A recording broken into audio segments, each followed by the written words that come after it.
Hi friends, നമുക്കിന്ന് വളരെ പെട്ടെന്ന് എല്ലാം കൂടെ മിക്സ് ചെയ്തെടുത്ത് അടിപൊളി ഒരു മത്തിക്കറി റെഡിയാക്കാം. ഈ ഒരു മത്തിക്കറി നമുക്ക് ഉള്ളിയൊന്നും വഴറ്റിയെടുക്കാതെ തന്നെ അതിനും കൂടുതൽ രുചിയോടെ വളരെ പെട്ടെന്ന് റെഡിയാക്കാൻ പറ്റും. മത്തിക്കറി ഉണ്ടാക്കാനായിട്ട് ഞാനിവിടെ 1/2 kg മത്തിയാണ് എടുത്തിട്ടുള്ളത്. അത് നന്നായി വാഷ് ചെയ്ത ശേഷം ഇതുപോലെ ഒന്ന് വരഞ്ഞു കൊടുത്തിട്ടുണ്ട്. ഇതുപോലെ ഒന്ന് വരഞ്ഞു കൊടുക്കുമ്പോൾ മത്തിയിൽ മസാല എല്ലാം നന്നായിട്ട് ഉള്ളിൽ പിടിച്ചു വരും. ഞാനിപ്പോൾ ഒരു മൺചട്ടി എടുത്തിട്ടുണ്ട്. ഇതിലോട്ട് 5 ചുവന്നുള്ളിയും ഒരു കുറച്ച് വലിയ പീസ് ഇഞ്ചി എടുത്ത് ചതച്ച് വെച്ചതാണ്, അതും കൂടെ ചേർത്ത് കൊടുക്കാം. 2 പച്ചമുളക് കട്ട് ചെയ്ത് വെച്ചത് ചേർത്ത് കൊടുക്കുന്നുണ്ട്. 2 തക്കാളി കട്ട് ചെയ്ത് വെച്ചത് ചേർത്ത് കൊടുക്കാം. തക്കാളി എടുക്കുമ്പോൾ നമ്മളെപ്പോഴും നല്ല പഴുത്ത തക്കാളി നോക്കി എടുക്കണം. അപ്പോഴാണ് മിക്സ് ചെയ്ത് കൊടുക്കുമ്പോൾ പെട്ടെന്ന് തന്നെ ഉടഞ്ഞു കിട്ടുന്നത്. ഇതിലോട്ട് കുറച്ചധികം വേപ്പില ചേർത്ത് കൊടുക്കുന്നുണ്ട്. ഇതിലോട്ട് ഇനി 1/2 ടീസ്പൂൺ മഞ്ഞൾപ്പൊടി ചേർത്ത് കൊടുക്കാം.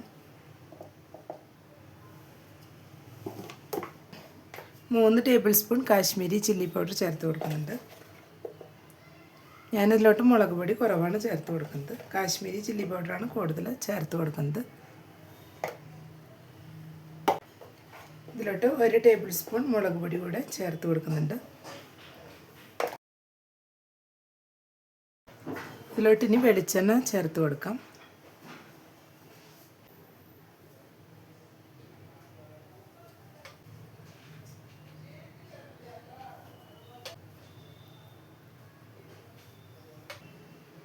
ഞാനിതിലോട്ട് 5 ടേബിൾ സ്പൂൺ വെളിച്ചെണ്ണ ചേർത്ത് കൊടുത്തിട്ടുണ്ട്. മുളകും ചാറാകുമ്പോൾ നമ്മൾ കുറച്ച് കൂടുതൽ വെളിച്ചെണ്ണ ചേർത്ത് കൊടുക്കണം, അപ്പോഴാണ് നല്ലൊരു ടേസ്റ്റ് കിട്ടുന്നത്. ഇതിലോട്ട് ഇനി ആവശ്യത്തിനുള്ള ഉപ്പും കൂടി ചേർത്ത് കൊടുക്കാം. ഇനി ഇതെല്ലാം കൂടെ നന്നായി തന്നെ ഒന്ന് മിക്സ് ചെയ്തെടുക്കണം. കൈവച്ച് നന്നായി തന്നെ ഇതുപോലെ ഒന്ന് മിക്സ് ചെയ്ത് കൊടുക്കണം. ഇതുപോലെ മിക്സ് ചെയ്ത് കൊടുത്ത് തക്കാളിയെല്ലാം നന്നായി ഒന്ന് ഉടഞ്ഞു വരണം. അപ്പോഴാണ് കറിക്ക് പെർഫെക്റ്റ് ടേസ്റ്റ് കിട്ടുന്നത്.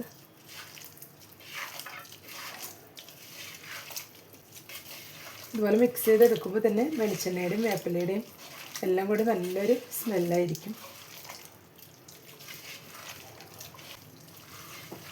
നമുക്കിത് കുറച്ച് ഐറ്റംസ് വെച്ചിട്ട് വളരെ പെട്ടെന്ന് തന്നെ റെഡിയാക്കി എടുക്കാനും പറ്റും. ഉള്ളിയൊന്നും വഴറ്റി വെക്കേണ്ട ആവശ്യമില്ല. ഇതുപോലെ എല്ലാം കൂടെ കൂട്ടി മിക്സ് ചെയ്തൊന്ന് ഉണ്ടാക്കിയെടുക്കുമ്പോൾ നല്ല ടേസ്റ്റ് ആയിരിക്കും. നമുക്ക് ഏത് ഫിഷ് വെച്ചിട്ട് വേണമെങ്കിൽ ഇതേ രീതിയിൽ ചെയ്തെടുക്കാം. ഇപ്പം എല്ലാം കൂടി നന്നായി തന്നെ ഒന്ന് മിക്സ് ചെയ്തെടുത്തിട്ടുണ്ട്. കറിയിലേക്ക് ഒഴിച്ചു കൊടുക്കാനായിട്ട് ഞാൻ ഇത്രയും പുളിയാണ് എടുത്തു വെച്ചിട്ടുള്ളത്. ഇത് മുഴുവനായി പിഴിഞ്ഞതിന് ശേഷം നമുക്ക് കറിയിലോട്ട് ഒഴിച്ചു കൊടുക്കണം. ഇതിലോട്ട് പുളി പിഴിഞ്ഞ് വെച്ചത് ഒഴിച്ചു കൊടുക്കണം. ഇതേ പാത്രത്തിൽ 1 കപ്പ് വെള്ളം ഒഴിച്ചിട്ട് അതും കൂടെ ചേർത്ത് കൊടുക്കുന്നുണ്ട്.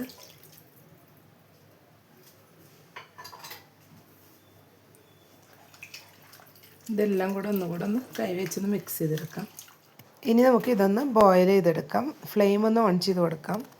മത്തി ആയതുകൊണ്ട് പെട്ടെന്ന് തന്നെ കുക്കായി വരും. അതുകൊണ്ട് ബോയിലായതിന് ശേഷം മാത്രം നമ്മൾ ഇട്ട് കൊടുത്താൽ മതിയാവും. ബോയിലായി വരുന്നവരെ നമുക്കിതൊന്ന് മൂടി വെച്ച് കൊടുക്കാം. ഇപ്പോൾ എല്ലാം കൂടി നന്നായി തന്നെ ഒന്ന് ബോയിലായി വന്നിട്ടുണ്ട്. ഇതുപോലെ 2 മിനിറ്റ്സ് ഒന്ന് ബോയിൽ ചെയ്തെടുത്ത ശേഷം നമുക്കിതിലോട്ട് മീനിട്ട് കൊടുക്കാം. ഇപ്പോൾ ഒരു 2 മിനിറ്റ്സ് ഒന്ന് ബോയിൽ ചെയ്തെടുത്തിട്ടുണ്ട്. ഇതിലോട്ട് ഇനി മത്തി നമുക്ക് കുറച്ചായിട്ട് ഇട്ട് കൊടുക്കാം. വരഞ്ഞെടുത്തിട്ടുള്ളത് കൊണ്ട് ഇതിനുള്ളിൽ പെട്ടെന്ന് തന്നെ ഉപ്പും പുളിയും മുളകെല്ലാം പിടിച്ചു വരും. ഇനി ഒരു സ്പൂൺ വെച്ചിട്ട് ചെറുതായി ഇതുപോലെ ഒന്ന് മിക്സ് ചെയ്ത് കൊടുക്കാം. ഇപ്പോൾ എല്ലാം ചെറുതായിട്ടൊന്ന് മിക്സ് ചെയ്ത് കൊടുത്തിട്ടുണ്ട്.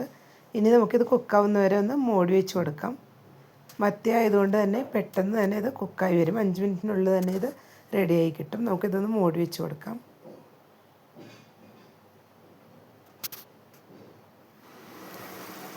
ഇപ്പോൾ മത്തിയെല്ലാം ഇവിടെ നന്നായി തന്നെ കുക്കായി വന്നിട്ടുണ്ട്. ഗ്രേവി എല്ലാം കുറച്ചൊന്ന് വറ്റി തിക്കായി വന്നിട്ടുണ്ട്. മത്തിയൊന്നും ഉടഞ്ഞു പോകാതെ മെല്ലെ നമുക്ക് ഇതുപോലെ ഒന്ന് മിക്സ് ചെയ്ത് കൊടുക്കാം. കുക്കായി വന്നതിന് ശേഷം അധികമായിട്ട് മിക്സ് ചെയ്ത് കൊടുക്കരുത്. ഇതുപോലെ ചെറുതായി ഒന്ന് ജസ്റ്റ് ഇളക്കി കൊടുത്താൽ മതിയാവും. മത്തി വരഞ്ഞ് കൊടുത്തതുകൊണ്ട് അല്ലെങ്കിൽ പെട്ടെന്ന് തന്നെ ഇത് ഉടഞ്ഞു പോകും. ഇതിൽ ഉള്ളിയൊന്നും വഴറ്റിയെടുത്തില്ലെങ്കിലും എല്ലാം കൂടെ മിക്സ് ചെയ്ത് പുളിയും ഉപ്പും വെളിച്ചെണ്ണയും എരിവും എല്ലാം കൂടെ മിക്സ് ചെയ്ത് ഉണ്ടാക്കിയെടുക്കുന്നതുകൊണ്ട് തന്നെ നല്ലൊരു ടേസ്റ്റ് ആയിരിക്കും. ഫ്ലെയിം ഓഫ് ചെയ്ത ശേഷം ഇതുപോലെ അല്പം വേപ്പിലയും 2 ടേബിൾ സ്പൂൺ വെളിച്ചെണ്ണയും കൂടെ ഇതിലോട്ട് ഒഴിച്ചു കൊടുക്കാം.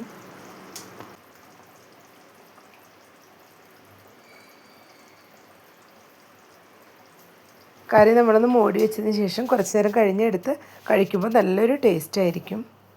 ഞാൻ ഈ കറി രാത്രിയാണ് ഉണ്ടാക്കി വെച്ചിട്ടുള്ളത്. രാവിലെ എടുത്ത് നോക്കുമ്പോഴേക്കും മേനിൽ ഉപ്പും എരിവും പുളിയെല്ലാം പിടിച്ച് കറി നല്ല തിക്കായി സെറ്റായി വന്നിട്ടുണ്ടാവും. നമുക്ക് വളരെ പെട്ടെന്ന് നല്ല ടേസ്റ്റ് ചെയ്തെടുക്കാൻ പറ്റുന്ന അടിപൊളിയൊരു മത്തിക്കറിയാണ്. അപ്പോൾ എല്ലാവരും ഈ രീതിയിലൊന്ന് ട്രൈ ചെയ്ത് നോക്കുക. ഇഷ്ടപ്പെട്ടെങ്കിൽ ലൈക്ക് ചെയ്യാനും ഷെയർ ചെയ്യാനും സബ്സ്ക്രൈബ് ചെയ്യാത്തവർ സബ്സ്ക്രൈബ് ചെയ്തൊന്ന് സപ്പോർട്ട് ചെയ്യാനും മറക്കരുത്.